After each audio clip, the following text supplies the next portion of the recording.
So আমাদের এখানে দরকার হচ্ছে গিয়ে এই যে ডেটের এই কলামটা, ডেট অফ বার্থের যে কলামটা, ডেটের ফরম্যাটটা আমরা চেঞ্জ করতে চাই। সেটা কীভাবে চেঞ্জ করবো সেইটার একটা এক্সাম্পল আমরা এখানে দেখি। হ্যাঁ, প্রথমে হচ্ছে কলামটাকে সিলেক্ট করব। কলামটাকে সিলেক্ট করার পরে আমরা হচ্ছে গিয়ে রাইট ক্লিক করব।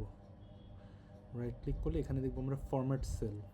সো এটার একটা শর্টকাট হচ্ছে গিয়ে, যদি উইন্ডোজ পিসি হয় তাহলে Ctrl+1, অথবা ম্যাক হলে Command+1।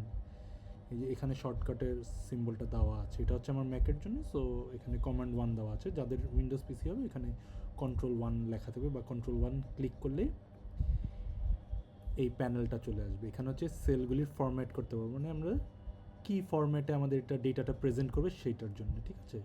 সো আমাদের এখানে ডেট অফ বার্থ আছে হচ্ছে গিয়ে প্রথমে মান্থ, তারপরে হচ্ছে গিয়ে ডে, তারপরে ইয়ার। সো আমরা এটাকে যেটা করতে চাই, মান্থ, ডেট, ইয়ারের বদলে আমরা এটাকে করতে চাই ডেট, মান্থ এবং ইয়ার, এবং এখানে স্ল্যাশের বদলে ড্যাশ দিতে চাই। সেটা কীভাবে করবো, আমরা কাস্টমসে যাব। কাস্টমসে গিয়ে এখানে আমরা যদি টাইপ করি, আমাদের কি দরকার, date dash month dash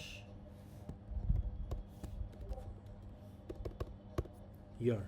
so ইয়ার এখানে 4টা দিলাম কেন, ইয়ার এখানে যখন 4টা ওয়াই দিব তখন আমাদের দেখাবে হচ্ছে গিয়ে আমাদের ইয়ারের যে 4টা ডিজিট, এই পুরো ডিজিটটা দেখাবে। আমি যদি 2টা দিতাম তাহলে শুধু লাস্ট 2 ডিজিট দেখাতো। আবার সিমিলারলি ডেট এবং মান্থের বেলায়ও তাই।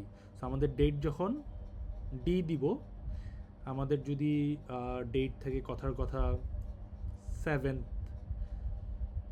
সামথিং, যে কোনো একটা মাসের 7 তারিখ, সো তখন আমাদের ডাবল ডি দিলে এটা দেখাবে 07, আর যদি একটা দিই শুধু 7 দেখাবে। আবার ঠিক মান্থের বেলাও যদি মান্থটা হয় মার্চ, তাহলে 03 দেখাবে যদি থাকে। আর যদি একটা এম দিতাম, শুধু এরকম একটা এম দিতাম, তাহলে আমাদের দেখাতে হচ্ছে গিয়ে শুধু 3, মার্চের শুধু 3 দেখাতো। সো আমরা এখন এখানে জানি এম এইটা অ্যান্ড ওয়াই 4টা। সো এখানে যখন আমি ওকে দিয়ে দিব, আমার এই ডেট ফরম্যাটটা কিন্তু চেঞ্জ হয়ে গেছে। এখন হচ্ছে গিয়ে প্রথমটা হচ্ছে গিয়ে ডেট, তারপরটা হচ্ছে গিয়ে মান্থ, তারপরটা হচ্ছে ইয়ার। সো ডেটটা কীভাবে চেঞ্জ হবে বা কী হবে ফরম্যাটটা, এটার জন্যে এই এক্সাম্পলটা দেখানো। আই হোপ এখান থেকে বুঝতে পারবেন। যদি ইন কেস কোনো ইস্যু থাকে বা প্রবলেম থাকে, না বুঝতে পারেন, আমাকে জিজ্ঞেস করবেন।